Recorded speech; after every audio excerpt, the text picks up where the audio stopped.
Mining production కూడా year by year పెరుగుతూనే ఉంది కదా, సో దాన్ని బట్టి కూడా గోల్డ్ ఏమైనా తగ్గొచ్చు అంటారా లేదా పెరగొచ్చు అంటారా? లేదండి, మైనింగ్ ప్రొడక్షన్ అంతకేం పెరగలేదు, అవసరాలకు తగ్గట్టుగా అయితే పెరగట్లేదు. సో ఇంకో పక్క ఇప్పుడు Indian economy is doing well, ఉన్నదానిలో బ్రైట్ స్పాట్ ఇండియా. సో మన వాళ్ళు గ్రో అవుతున్నారు, మన జీడిపి గ్రో అవుతుంది, ఎకానమీ ఇంప్రూవ్ అవుతుంది. మన ఇంట్లో కొంచెం డబ్బులు కనపడ్డాయంటే గృహిణి ఏం చేస్తుంది, కొంత బంగారం కొందామని మొదలు పెడుతుంది. కాబట్టి మన బంగారం పర్చేసులు కూడా పెరుగుతూ వస్తున్నాయి, ఇయర్ ఆఫ్టర్ ఇయర్ పెరుగుతున్నాయి, కానీ పెద్దగా తగ్గట్లేదు. సో కాబట్టి ఇప్పుడు ఇన్వెస్ట్మెంట్ డిమాండ్ కూడా, దానికి తోడు ఇన్వెస్ట్మెంట్ డిమాండ్ కూడా బాగా పెరిగింది. ఎందుకంటే ఈక్విటీస్ ఎట్లా ఉంటాయో, రియల్ ఎస్టేట్ ఎలా ఉంటుందో, తర్వాత డాలర్ ఎలా ఉంటుందో, వీటన్నిటికీ ప్రత్యామ్నాయంగా కొంత బంగారంలో పెట్టుబడులు పెడుతున్నాయి. రీసెంట్గా చూస్తే ఈటీఎఫ్స్లో కూడా ఉధృతంగా కొంచెం పెట్టుబడులు వచ్చినట్టుగా మనకి రిపోర్ట్స్ వస్తున్నాయి. సో ఇవన్నీ చూస్తే బంగారానికి పైకి పోవడానికి అవకాశాలు అధికంగా ఉన్నాయి.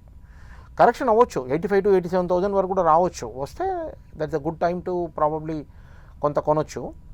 అలాని మొత్తం మీకున్న ఆస్తిపాస్తులను అమ్మేసి బంగారంలో పెట్టకూడదు ఎప్పుడు కూడా. ఒక 5 to 7% ఆర్ హయ్యర్ సైడ్ 10%. చాలా కన్జర్వేటివ్ అండి, నాకు సేఫ్టీ ముఖ్యము అనే టైప్ ఆఫ్ పీపుల్ ఉంటే 10% దాకా కూడా పోవచ్చు. So not beyond that. So కాబట్టి బంగారము ఇంకా మంచి రోజులే ఉన్నాయండి. 50,000 55,000 అనేది నాకైతే కనిపించట్లేదు. నాకు ఎలాంటి సిమ్టమ్ ఎక్కడా కూడా లేదు.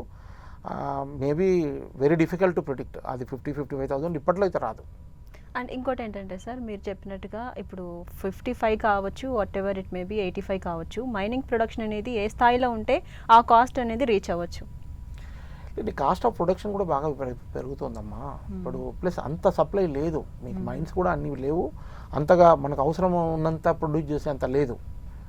సో గోల్డ్ కొంత కరిగిస్తారు, దానివల్ల కొంత వస్తుంది, కొంత మైనింగ్, ఇంకా కొంత దేశాలు కొంతమంది ఉండవరకు ఏంటంటే ఒక 10 years బ్యాక్ వరకు కూడా యూరోపియన్ కంట్రీస్ వాళ్ళ దగ్గర రిజర్వ్స్ కొంత అమ్మేవి, స్లోగా రిలీజ్ చేసేది మార్కెట్లోకి గోల్డ్. సో అట్లా రావాల్సింది తప్పించి మనం ఎంతంటే అంత బంగారం దొరికే అవకాశం లేవు ఇప్పుడు. అలాగే గోల్డ్లో కొంచెం ఇన్వెస్ట్మెంట్ అనేది కూడా ఎక్కువ అవుతుందని మీరు ఇంతకు ముందే చెప్పారు. ఈటీఎఫ్లో ఇన్వెస్ట్ చేసే వాళ్ళు ఎక్కువ అవుతున్నారు. సో అలాంటి వాళ్ళు ఇప్పుడు ఎలాగో కాస్ట్ తగ్గింది, ఈ సిచ్యువేషన్లో వాళ్ళు ఏం చేయాలంటారు? కొంతకాలం వెయిట్ చేయాలా, లేకపోతే విత్డ్రా చేసుకోవాలా, ఏది బెటర్ అంటారు? అంటే కంటిన్యూ చేయొచ్చండి.